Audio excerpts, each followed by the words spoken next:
Speak 5 lines to yourself every morning. First, I am the best. Second, I can do it.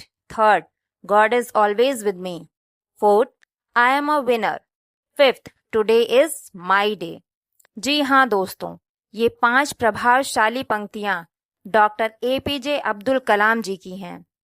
तो आज मैं हमारे देश के मिसाइल मैन के नाम से विख्यात वैज्ञानिक डॉक्टर APJ अब्दुल कलाम की ऑटोबायोग्राफी जो विंग्स ऑफ फायर यानी अग्नि की उड़ान के नाम से प्रसिद्ध है, इसके कुछ तथ्यों के बारे में जानेंगे। विंग्स ऑफ फायर एक ऐसी किताब है जो यह बताती है कि कैसे एक मामूली परिवार में जन्मा एक बच्चा अपने सपनों की उड़ान भरकर भारत का मिसाइल मैन और बाद में राष्ट्रपति बनता है। यह किताब संघर्ष, समर्पण और सपनों की शक्ति की असली मिसाल है। तो आइए देखते हैं कि इस ऑटोबायोग्राफी में उनके बारे में क्या चीज़ें दी हुई हैं और बहुत ही संक्षेप में हम इसे जानने की कोशिश करेंगे। रामेश्वरम में उनका बचपन कैसा रहा? डॉक्टर कलाम का जन्म एक साधारण मुस्लिम परिवार में हुआ था। उनके पिता नाव चलाते थे और परिवार की आर्थिक स्थिति बहुत साधारण थी। बचपन में ही उन्होंने अखबार बांटकर अपने परिवार की आर्थिक मदद की। यह दिखाता है कि छोटे शहर से आने वाला बच्चा भी बड़े सपने देख सकता है और उन्हें पूरा कर सकता है। शिक्षा के लिए उनका क्या संघर्ष रहा? उनके पास साधन बहुत ही ज्यादा सीमित थे, लेकिन इच्छाएं और उनका आत्मबल बहुत ज्यादा असीम था। इसी आत्मबल के बल पर उन्होंने आसमान जीता। उन्होंने अपनी पढ़ाई सरकारी स्कूलों में की और बाद में मद्रास इंस्टीट्यूट ऑफ टेक्नोलॉजी में दाखिला लिया। जब उनके पास कॉलेज फीस भरने के पैसे नहीं थे, तब उनकी बहन ने अपने गहने गिरवी रखकर उनकी मदद की। यह प्रसंग हमें परिवार के बलिदान की शिक्षा की प्रेरणा से देता है। एक वैज्ञानिक के तौर पर उन्हें एक बड़ी असफलता हाथ लगी, उसके बावजूद भी उन्होंने हार नहीं मानी। वे लगे रहे। DRDO में एक परियोजना के दौरान जब वे अपनी योजना में असफल हो गए, तो उन्होंने निराश होने की बजाय उससे सीख ली। इसके बाद जब उन्होंने SLV-3 सैटेलाइट लॉन्च व्हीकल पर काम किया, तो उसकी सफलता ने भारत को अंतरिक्ष विज्ञान में नई पहचान दिलाई। यह प्रसंग सिखाता है कि असफलता अंत नहीं, बल्कि सीखने का मौका है। यह बहुत ही ज्यादा प्रेरणादायी है हमारे लिए।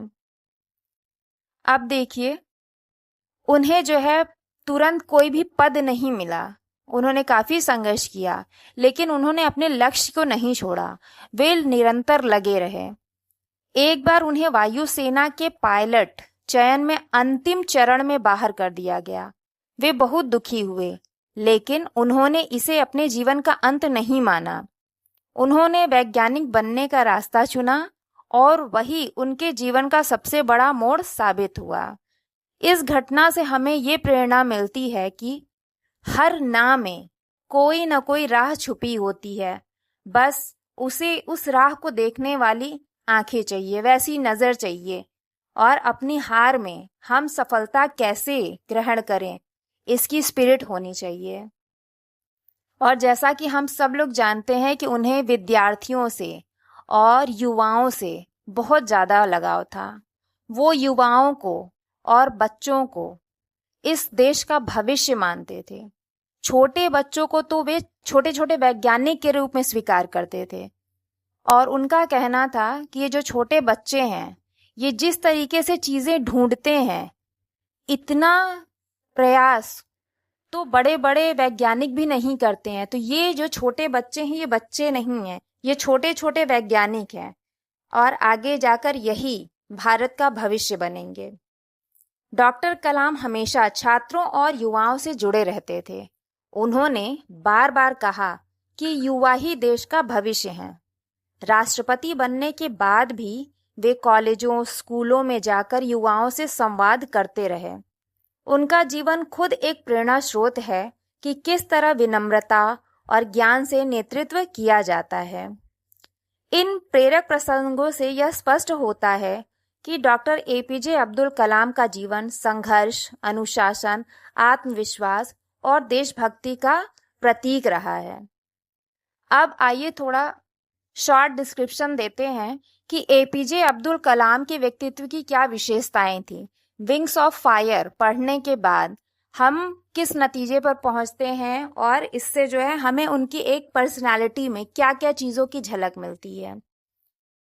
वो एक महान वैज्ञानिक सोच रखते थे। वो एक छोटे तबके से थे, मुस्लिम परिवार से थे, उसके बाद भी और बहुत ही गरीब परिवार के थे। आर्थिक स्थिति उनकी अच्छी नहीं थी परिवार की, उसके बाद भी उनकी सोच शुरू से ही बहुत ऊंची रही। डॉक्टर कलाम एक श्रेष्ठ वैज्ञानिक थे। उन्होंने भारत को मिसाइल तकनीक, अंतरिक्ष विज्ञान और नाभिकीय शक्ति के क्षेत्र में आगे बढ़ाया। उनकी वैज्ञानिक सोच तार्किक, रचनात्मक और दूरदर्शी थी। विनम्रता उनके व्यक्तित्व का ये हिस्सा थी कि उनके अंदर घमंड नहीं था। उनके सफल हो जाने के बाद भी, मिसाइल मैन उपाधि देने के बाद भी, हमारे देश के प्रेसिडेंट होने के बाद भी उनके अंदर विनम्रता कूट कूट कर भरी थी। उनसे मिलने वाले ये कहा करते थे कि वो बहुत ही ज़्यादा डाउन टू अर्थ, यानी हमारी ज़मीनी हकीकत से जुड़े हुए इंसान थे। और उनके अंदर किसी भी चीज़ का घमंड नहीं था कि हाँ उनके अंदर इतनी प्रतिभा है और उन्होंने इतनी ऊंचाइयों को हासिल कर लिया है। इतनी ऊंचाइयां के पहुंचने के बाद भी वे अत्यंत विनम्र और सरल स्वभाव के थे। वे कभी अपने पद या प्रसिद्धि का घमंड नहीं करते थे। यही कारण था कि लोग उन्हें जनता का राष्ट्रपति यानी पीपल्स प्रेसिडेंट कहते थे। और उन्होंने अपने जीवन में कई तरह के अपने कोट्स दिए, सुविचार जिसे हम कहते हैं, जिससे हमारे देश के लोग जो है अपनी सोच बनाएं और उनकी राह का पालन करें। जैसे उनका एक बहुत ही प्रसिद्ध कोट है, सपने वो नहीं जो आप सोते समय देखते हैं, सपने वो हैं जो आपको सोने ही नहीं देते। इस एक लाइन से उन्होंने बहुत से युवाओं को प्रेरित किया और आज भी ये लाइन युवाओं को प्रेरणा देती है। उनका जीवन खुद एक सपना था जिसे उन्होंने मेहनत, लगन और संकल्प से सच कर दिखाया था। शिक्षा और युवाओं के प्रति समर्पण ये जग जाहिर है। उनके जीवन का अंत भी ऐसी जगह पर हुआ जब वे युवाओं को, विद्यार्थियों को संबोधित कर रहे थे। कलाम साहब को शिक्षा से गहरा लगाव था। वे हमारे युवाओं को प्रेरित और मार्गदर्शित करते थे। वे मानते थे कि युवा ही राष्ट्र का भविष्य हैं और उन्हें सशक्त करना सबसे जरूरी है। उनके व्यक्तित्व की एक बहुत बड़ी विशेषता देशभक्ति और निस्वार्थ सेवा भाव, इससे हम सभी अच्छे से परिचित हैं। उन्होंने अपना पूरा जीवन भारत को सशक्त और आत्मनिर्भर बनाने में लगा दिया। पोखरण परमाणु परीक्षण, ये हम सभी को याद होगा कि उसके बाद हम आत्मनिर्भर हुए, हम नाभिकीय ऊर्जा में आत्मनिर्भर हुए। उनका हर कार्य भारत को महान बनाने के उद्देश्य से ही किया जाता था, ना कि निजी लाभ से या ना कि विख्यात होने के लाभ से। उनके लिए उनका देश सर्वोपरि था। आध्यात्मिकता और में भी उन्होंने काफी संतुलन बना के रखा था। डॉक्टर कलाम विज्ञान के साथ साथ गहरे आध्यात्मिक भी थे। वे भगवत गीता पढ़ते थे, वेदों का अध्ययन करते थे और सभी धर्मों का सम्मान करते थे। उनका जीवन विज्ञान और आध्यात्म का सुंदर संगम था। और अगर लोग जानते हो तो ये भी जानते होंगे कि वे बहुत ही अच्छे वक्ता और बहुत अच्छे लेखक थे। उन्होंने बहुत सी ऐसी किताबें लिखी हैं जिनका उद्देश्य हमारे देश के युवाओं को प्रेरणा देना था। उनका जीवन खुद एक प्रेरणा स्रोत है। इनकी लिखी हुई कुछ प्रेरणात्मक किताबें इस प्रकार हैं। विंग्स ऑफ फायर, मूलतः इन्होंने इंग्लिश भाषा में ही अपनी सारी किताबें लिखी हैं, लेकिन उसका हिंदी वर्जन भी अब हर जगह अवेलेबल है। Wings of fire, ignited minds, my journey, India 2020 इत्यादि। इनके अंदर लीडरशिप क्वालिटी बहुत जबरदस्त थी। लीडरशिप क्वालिटी के कारण ही परमाणु परीक्षण जो किया गया वो सफल हो पाया। उन्होंने न सिर्फ वैज्ञानिक संस्थाओं का नेतृत्व किया, बल्कि बतौर राष्ट्रपति भी उन्होंने भारत को नई सोच दी। वे सच्चे अर्थों में एक विजनरी लीडर थे। अब हमने अभी जितनी बातें मैंने कही और आपने सुनी, उससे यही निष्कर्ष निकलता है कि डॉक्टर एपीजे अब्दुल कलाम का व्यक्तित्व ज्ञान, सेवा, विनम्रता, राष्ट्र प्रेम और प्रेरणा का एक उदाहरण है, और आज भी वो युवाओं के लिए रोल मॉडल हैं। युवा उन्हें उनका अनुसरण करते हैं और उनके जीवन से जुड़े बहुत ढेर सारे विचार हैं जो हम लोग बाद में इसके विषय में भी चर्चा करेंगे। अब आते हैं इस विषय पर कि ये किताब जो है हमें क्यों पढ़नी चाहिए। मेरा व्यक्तिगत अनुभव ये रहा है कि इस किताब में बहुत ढेर सारी ऐसी चीज़ें हैं जिन्हें पढ़ने के बाद हमें लगता है, जब हम जिंदगी में कभी खुद हार मान जाते हैं तो राह नहीं दिखाई देती। लेकिन एपीजे अब्दुल कलाम जी की पूरी जीवनी पढ़ने के बाद ये समझ में आता है कि एक छोटे तबके का बच्चा इतना संघर्ष करके, जिसे पता भी नहीं रहा होगा कि वो कहाँ तक पहुंचेगा। हाँ, रामेश्वरम से राष्ट्रपति भवन बहुत बड़ी यात्रा रही होगी।